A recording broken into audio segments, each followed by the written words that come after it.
Hello friends, आज हम लोग एडुटेरिया का प्रैक्टिस सेट 12 देखने वाले हैं। 11 प्रैक्टिस सेट जो पूरा हो चुका है वो बीएसएससी और बिहार दरोगा के लिए उपयोगी है। आप लोग प्लीज़ वीडियो को अगर अच्छा लगे तो सब्सक्राइब करिए, लाइक करिए और चैनल का सपोर्ट करिए। एडुटेरिया का बीएसएससी सचिवालय सहायक वाला ये बुक है जो 15 इसमें प्रैक्टिस सेट दिया हुआ है। 12 हम लोग आज देखने वाले हैं। चलिए क्वेश्चन नंबर हम लोग आपको पहले भी बता चुके हैं कि मैथ और रीजनिंग का क्वेश्चन नहीं देख रहे हैं, इसलिए आज हम लोग चलिए क्वेश्चन नंबर सीधे 26 पे आते हैं। और 26 नंबर क्वेश्चन जो है वो है टेफ्लॉन निम्नलिखित में से किसका बहुलक है। तो 26 का हमारा इसमें सही आंसर ऑप्शन ए हो जाएगा, ट्रेटा फ्लोरोएथिलीन इसका सही आंसर हो जाएगा। चलिए क्वेश्चन नंबर 27 है निम्नलिखित में से किसकी मात्रा अम्ल वर्षा में सबसे अधिक होती है। तो 27 का हमारा सही आंसर इसमें हो जाएगा option C H2SO4। Question number 28 आयोडीकृत लवण में रहता है, इसका सही आंसर होगा option D potassium iodide.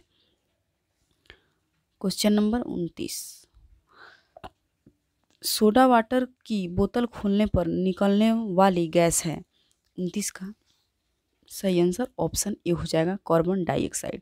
Soda water की बोतल खोलने पर कार्बन डाइऑक्साइड गैस निष्कासित होती है। CO2 गैस का प्रयोग अधिक दाब पर कार्बोनिकृत मृदु पेय जैसे सोडा वाटर, कोल्ड ड्रिंक्स आदि में किया जाता है। क्वेश्चन नंबर 30 पे। क्वेश्चन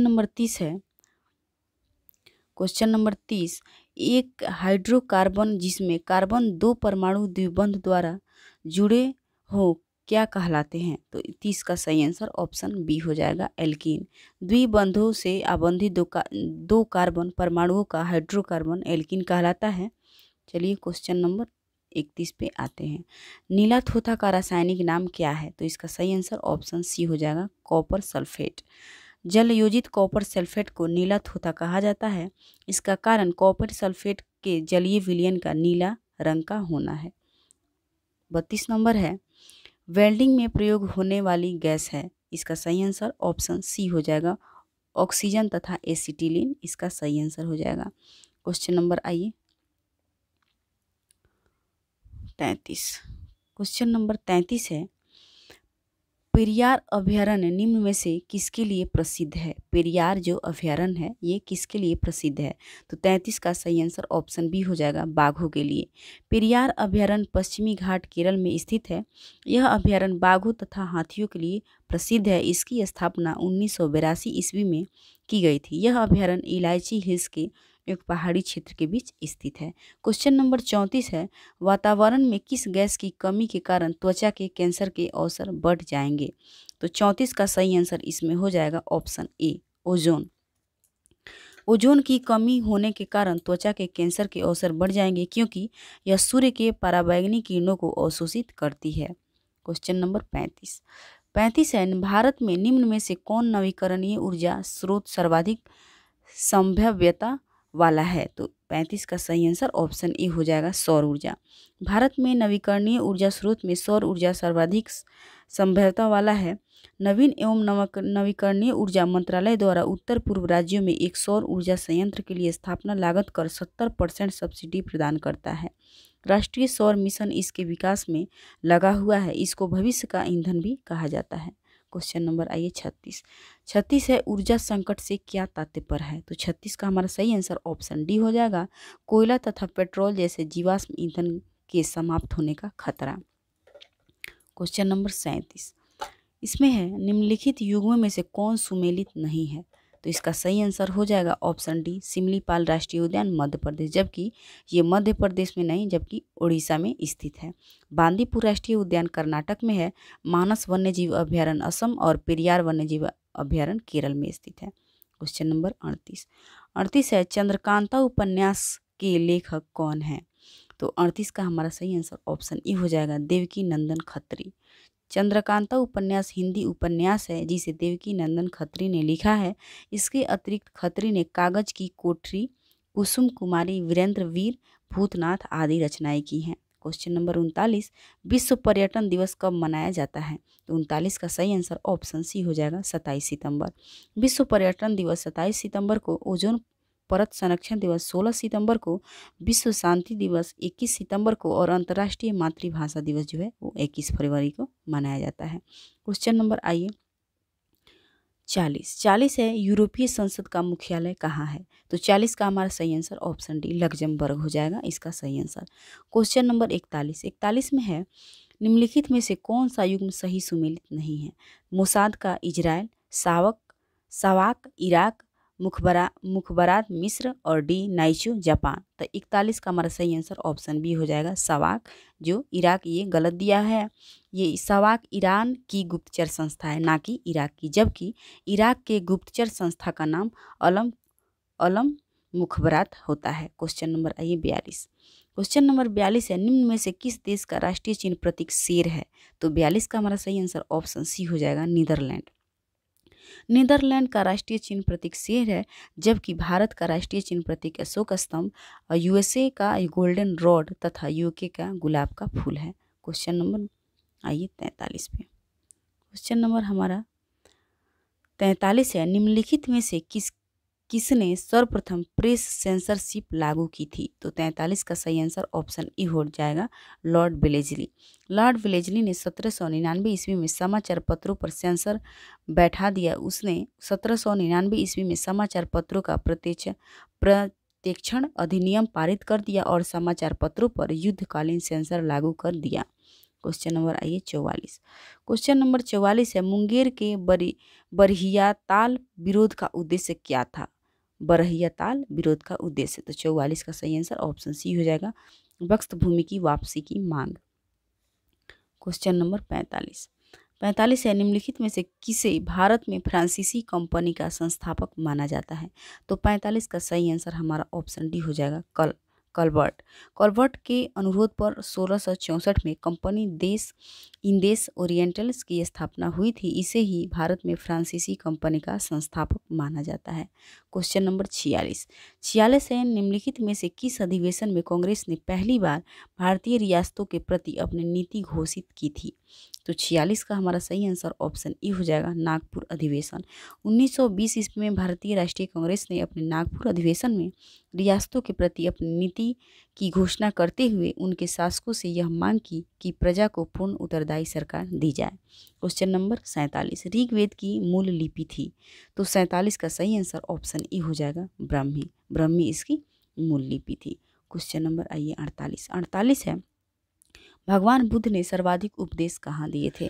भगवान बुद्ध ने सर्वाधिक उपदेश कहाँ दिए थे? तो 48 का सही आंसर ऑप्शन डी हो जाएगा श्रावस्ती इसका सही आंसर हो जाएगा। क्वेश्चन नंबर 49, अशोक ने किस अभिलेख में दक्षिण भारतीय राज्यों का उल्लेख किया है? तो 49 का सही आंसर हो जाएगा ऑप्शन ए द्वितीय मुख्य शिलालेख इसका सही आंसर हो जाएगा। क्वेश्चन नंबर आइए 50 पे। क्वेश्चन नंबर 50 है, खजुराहो के मंदिर किस धर्म से संबंधित है? तो 50 का सही आंसर ऑप्शन डी हो जाएगा B+C, वो हिंदू और जैन धर्म के लिए प्रसिद्ध है। आइए क्वेश्चन नंबर 51 है, गृहकर लगाने वाला दिल्ली का प्रथम सुल्तान कौन था? तो 51 का सही आंसर ऑप्शन बी हो जाएगा अलाउद्दीन खिलजी। गृहकर लगाने वाला दिल्ली का प्रथम सुल्तान अलाउद्दीन खिलजी था। अलाउद्दीन खिलजी द्वारा चराई कर भी लगाया जाता था जो दुधारू पशुओं पर लगाया जाता था। क्वेश्चन नंबर 52 है, भारत में प्रथम मकबरा जो शुद्ध इस्लामी शैली में निर्मित हुआ था? तो 52 का सही आंसर ऑप्शन बी हो जाएगा बलबन की मकबरा। भारत में शुद्ध इस्लामी शैली में निर्मित प्रथम मकबरा सुल्तान बलबन द्वारा दिल्ली में किया राय पिथौरा के समय बनाया गया स्वयं का मकबरा था। क्वेश्चन नंबर आइए 53। क्वेश्चन नंबर 53 है, एस्किमो कहाँ के खानाबदोश शिकारी हैं? तो 53 का सही आंसर ऑप्शन ए हो जाएगा ग्रीनलैंड। एस्किमो ग्रीनलैंड के खानाबदोश शिकारी हैं। यह जनजाति उत्तरी ध्रुवीय क्षेत्र के चारों ओर ग्रीनलैंड से लेकर पश्चिमी से कनाडा एवं अलास्का के पास साइबेरिया के उत्तरी पूर्वी चुक्सी प्रायद्वीप क्षेत्र तक निवास करती हैं। ये बर्फ के अर्धगोलाकार घर में निवास करते हैं जिन्हें इग्लू कहा जाता है। क्वेश्चन नंबर 54, फ्यूजियामा ज्वालामुखी किस देश में स्थित है?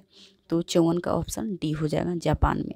फ्यूजियामा ज्वालामुखी जापान के होन्शु द्वीप पर स्थित है। यह जापान का सबसे ऊंचा ज्वालामुखी पर्वत है। इसकी ऊंचाई 3776 मीटर है। क्वेश्चन नंबर आइए 55। क्वेश्चन नंबर 55 है, भारत का सबसे प्राचीन बंदरगाह है। भारत का सबसे प्राचीन बंदरगाह है। तो 55 का सही आंसर ऑप्शन डी हो जाएगा, चेन्नई। चेन्नई एक कृत्रिम बंदरगाह है। यह भारत का सबसे प्राचीन बंदरगाह है। क्वेश्चन नंबर आइए 56 पे। क्वेश्चन नंबर 56 है, भारत में ऊनी वस्त्र की पहली मिल कहाँ स्थापित किया गया। तो 56 का सही आंसर ऑप्शन ई हो जाएगा, कानपुर। भारत में ऊनी वस्त्र की पहली मिल 1876 ईस्वी में कानपुर में स्थापित की गई, परंतु इस उद्योग का वास्तविक विकास 1950 ईस्वी के बाद ही हुआ। पंजाब में लुधियाना, जालंधर, अमृतसर इस उद्योग के महत्वपूर्ण केंद्र हैं। क्वेश्चन नंबर आइए 57। क्वेश्चन नंबर 57 है, क्वेश्चन नंबर 57 पे आते हैं, बोकारो स्टील प्लांट की स्थापना कब की गई थी। तो 57 का सही आंसर ऑप्शन डी हो जाएगा, 1968। बोकारो स्टील प्लांट की स्थापना 1968 ईस्वी में तत्कालीन बिहार राज्य, अब जो अब झारखंड में के बोकारो नामक स्थान पर पूर्व सोवियत संघ की सहायता से की गई थी। क्वेश्चन नंबर आइए 58 है, जलोढ़ मिट्टी में किसकी बहुलता होती है। तो इसका सही आंसर ऑप्शन बी हो जाएगा, नाइट्रोजन। नाइट्रोजन की अधिकता होती है, इसमें पोटास की बहुलता होती है, जबकि नाइट्रोजन, फास्फोरस तथा ह्यूमरस की कमी होती है। इसकी कमी होती है। क्वेश्चन नंबर आइए 59। क्वेश्चन नंबर 59 है, निम्नलिखित में से कौन सी सहायक नदियाँ कृष्णा की नहीं है। तो 59 का हमारा सही आंसर ऑप्शन बी हो जाएगा, वर्धा। पंचगंगा, कोयना तथा घाट प्रभा कृष्णा की सहायक नदियाँ हैं, जबकि वर्धा, तुंगभद्रा और गोदावरी की सहायक नदी है। क्वेश्चन नंबर आइए 60 है, क्यूरियोसियो की जलधारा के संबंध में कौन सही है।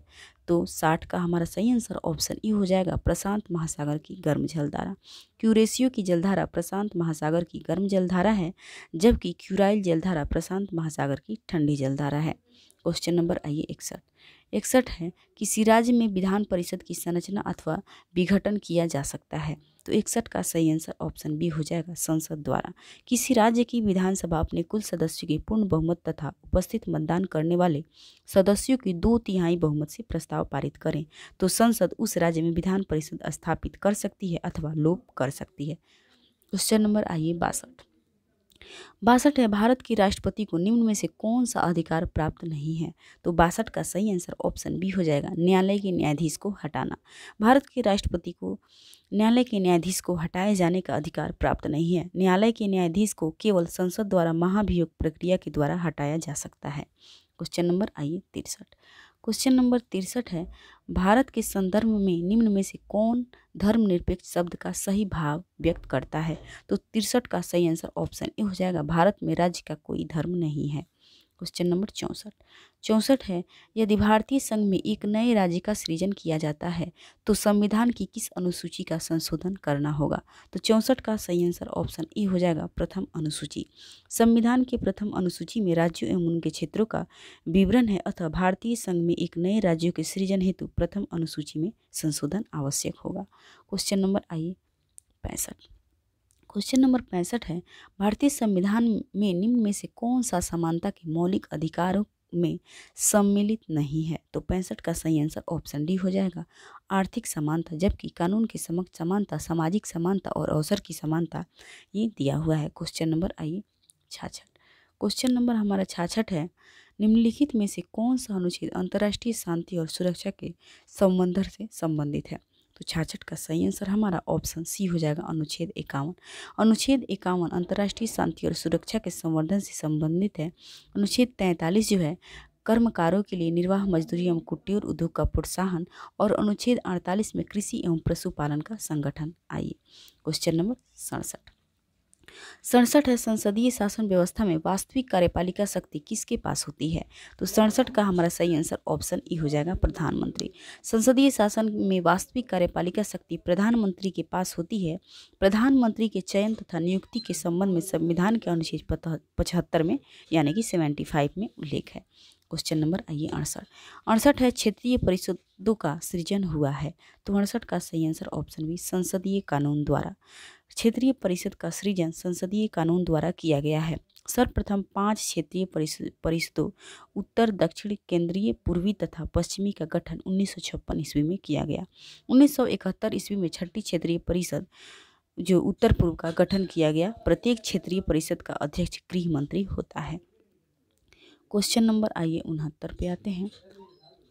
क्वेश्चन नंबर जो 69 है हमारा, वहाँ से हमारा यहाँ मैथ का क्वेश्चन शुरू हो गया है 69 से, और इसलिए हम 69 को छोड़ते हुए सीधे अपना क्वेश्चन नंबर 118 पे आते हैं। क्वेश्चन नंबर 118 है, प्रकाश संश्लेषण वनस्पति कोशिका में स्थित डॉट डॉट में होता है। तो 118 का सही आंसर ऑप्शन बी हो जाएगा, क्लोरोप्लास्ट। क्लोरोप्लास्ट पौधे में प्रकाश संश्लेषण हेतु आवश्यक तत्व है। कार्बन डाइऑक्साइड, पानी, क्लोरीन, क्लोरोफिल और सूर्य का प्रकाश क्लोरोप्लास्ट पौधे की पत्तियों में पाया जाता है। यह प्रकाश संश्लेषण का केंद्र होता है। क्वेश्चन नंबर आइए 119। 119 है, किस वर्ग के पौधों का पादप वर्ग उभयचर कहा जाता है? तो 119 का सही आंसर ऑप्शन बी हो जाएगा, ब्रायोफाइटा। ब्रायोफाइटा वर्ग के पौधों को पादप वर्ग के उभयचर कहते हैं क्योंकि ये पौधे जमीन पर पाए जाते हैं और इनके निषेचन के लिए पानी आवश्यक होता है। ब्रायोफाइटा का पौधा तना और पत्तियों जैसी संरचना में बटा होता है, जैसे मॉस और मॉर्केसिया। क्वेश्चन नंबर आइए 120 पे। 120 है, मस्तिष्क का कौन सा हिस्सा सोचने, बुद्धिमानी, याददाश्त और सीखने की क्षमता जैसी क्रियाओं को प्रेरित करता है? तो 120 का सही आंसर ऑप्शन बी हो जाएगा, सेरेब्रम। सेरेब्रम मस्तिष्क का सबसे विकसित भाग होता है। यह मनुष्य की चेतना, तर्क, स्मरण क्षमता तथा बुद्धिमत्ता का भी केंद्र है। यह मस्तिष्क का सबसे बड़ा भाग लगभग 2/3 भाग है।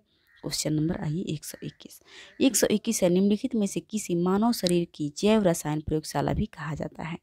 तो 121 का हमारा सही आंसर ऑप्शन सी हो जाएगा, लीवर। लीवर जो है मानव शरीर की सबसे बड़ी ग्रंथि है। इसका वजन 1.5 से 2 किलोग्राम का होता है। यकृत द्वारा पित्त रस का स्रावण होता है जो आंत में उपस्थित एंजाइम की क्रिया को तीव्र करता है। इसके अतिरिक्त लीवर में उपापचय की क्रिया संपन्न होती है, इसलिए लीवर को मानव शरीर का जैव रासायनिक प्रयोगशाला कहा जाता है। क्वेश्चन नंबर आइए 122। 122 में शैवाल पारिस्थितिकी तंत्र के निम्नलिखित में से किस स्तर में आता है?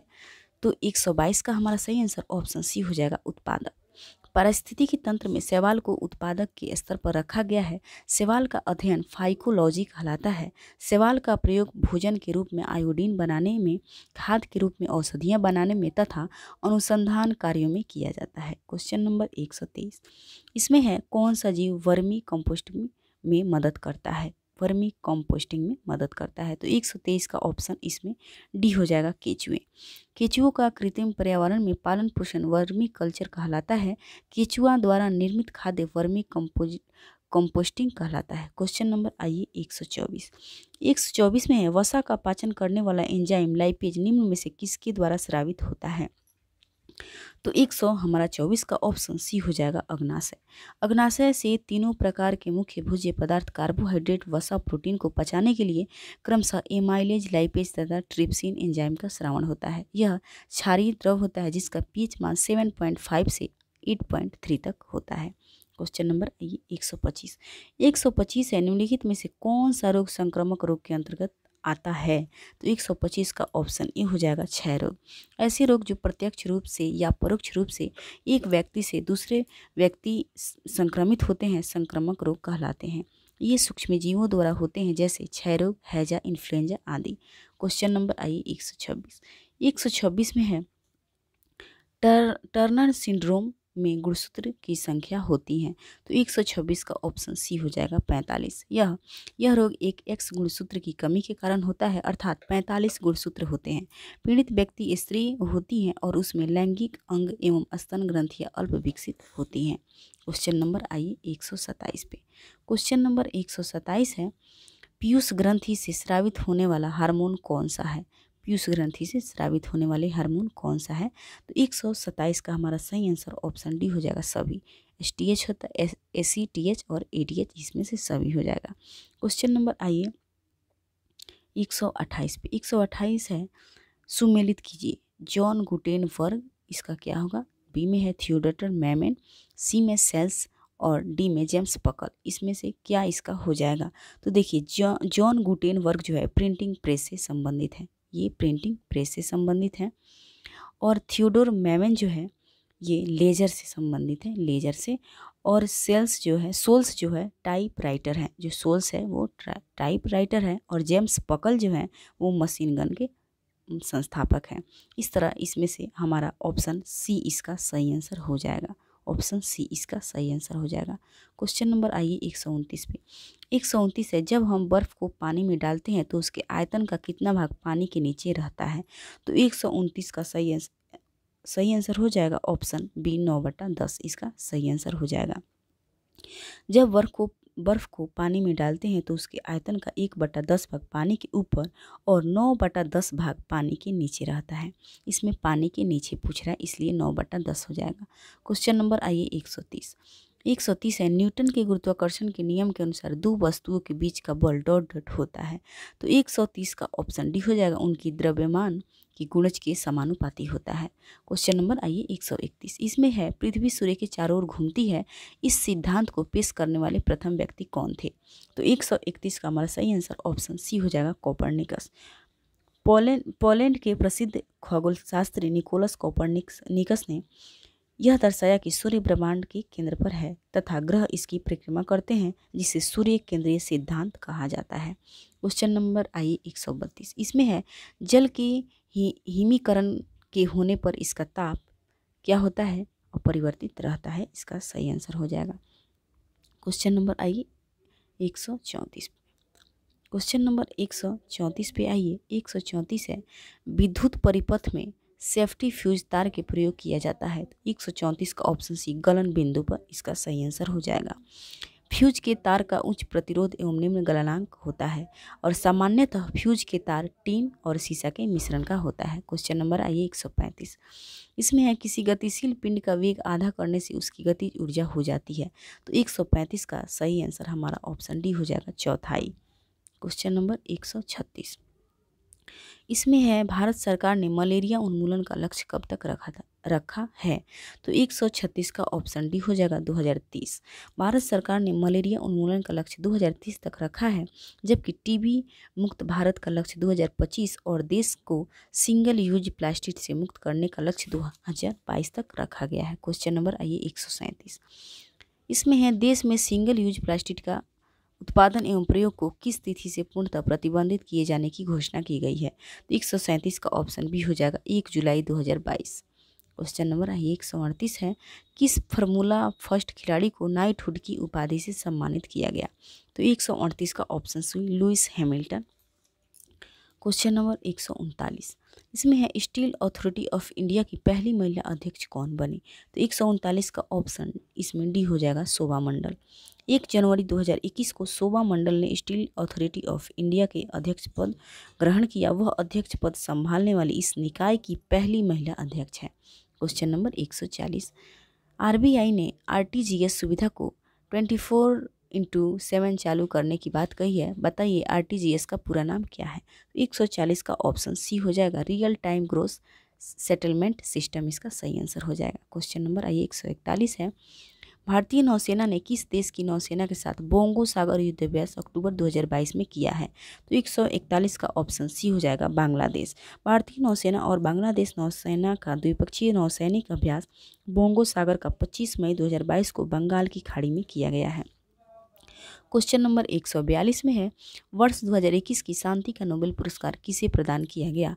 142 का ऑप्शन डी हो जाएगा, ए और बी दोनों, यो मारिया रेसा और दमित्री मुराटो इसका सही आंसर हो जाएगा। क्वेश्चन नंबर आइए 143 पे। क्वेश्चन नंबर हमारा 143। क्वेश्चन नंबर 143 है, टोक्यो पैरालंपिक 2020 में भारत ने कुल कितने स्वर्ण पदक जीते। तो 143 का सही आंसर ऑप्शन इसमें से 143 का डी हो जाएगा, 5। टोक्यो पैरालंपिक में भारत ने 5 स्वर्ण पदक सहित कुल 19 पदक जीते। भारत का स्थान पदकों की तालिका में 24 था। पहले स्थान पर चीन 2007 पदक 2007 बोल दिए हैं, इसमें 207 पदक के साथ था पहले स्थान पे। Question number 144। इसमें है, फूमियो किशिदा ने किस देश की प्रधानमंत्री के रूप में शपथ ली। 144 का ऑप्शन सी हो जाएगा, जापान। फुमियो किशिदा ने अक्टूबर 2021 को जापान के नए प्रधानमंत्री के रूप में शपथ ली हैं। क्वेश्चन नंबर आइए 145। 145 में है, निम्नलिखित में से किस देश की प्रथम मुस्लिम महिला कुश्ती कोच बनाई गई? तो 145 का सही आंसर ऑप्शन बी हो जाएगा फातिमा बानो। फातिमा बानो जो मध्य प्रदेश की पहली मुस्लिम महिला कुश्ती कोच जून 2020 में बनाई गई हैं। क्वेश्चन नंबर आइए 146। इसमें है, मिस यूनिवर्स 2021 का खिताब किसने जीता? तो 146 का ऑप्शन सी हो जाएगा हरनाज कौर सिंधु। मिस यूनिवर्स 2021 का खिताब चंडीगढ़ की हरनाज कौर सिंधु ने जीता है। इससे पूर्व 1994 में सुष्मिता सेन तथा 2000 में लारा दत्ता ने ये खिताब जीता था। हरनाज कौर सिंधु मिस यूनिवर्स बनने वाली तीसरी भारतीय महिला हैं। Question number 147। इसमें है, एफडीआई का पूर्ण रूप है? तो इसका सही आंसर ऑप्शन डी हो जाएगा प्रत्यक्ष विदेशी निवेश। Question number 148। एक वर्ष में किसी देश की घरेलू सीमा के भीतर उत्पादित समस्त अंतिम वस्तु तथा सेवाओं को क्या कहते हैं? तो 148 का सही आंसर ऑप्शन सी हो जाएगा सकल घरेलू उत्पाद। क्वेश्चन नंबर आई 149। इसमें है, निम्नलिखित में से किस मुद्रा को व्यापक मुद्रा या सुलभ मुद्रा कहा जाता है? तो 149 का सही आंसर ऑप्शन सी हो जाएगा M3। M3 को व्यापक मुद्रा या सुलभ मुद्रा कहा जाता है। साख नियंत्रण में यह बहुत उपयोगी है क्योंकि इसका संबंध बैंकों की कुछ जमा राशियों से है। यह मुद्रा आपूर्ति की सर्वाधिक तरल माप होता है। क्वेश्चन नंबर 150 और हमारा आज का लास्ट क्वेश्चन है, वस्तु एवं सेवा कर GST जो है वस्तुओं पर सेवाओं पर लगाया जाने वाला अप्रत्यक्ष कर का कौन स्लैब लागू नहीं होता है? तो 150 का सही आंसर ऑप्शन बी हो जाएगा 10%। 101वें संविधान संशोधन अधिनियम के द्वारा GST को 1 जुलाई 2017 से लागू किया गया। GST में निर्धारित की गई दरें 5%, 12%, 18% और 28% है।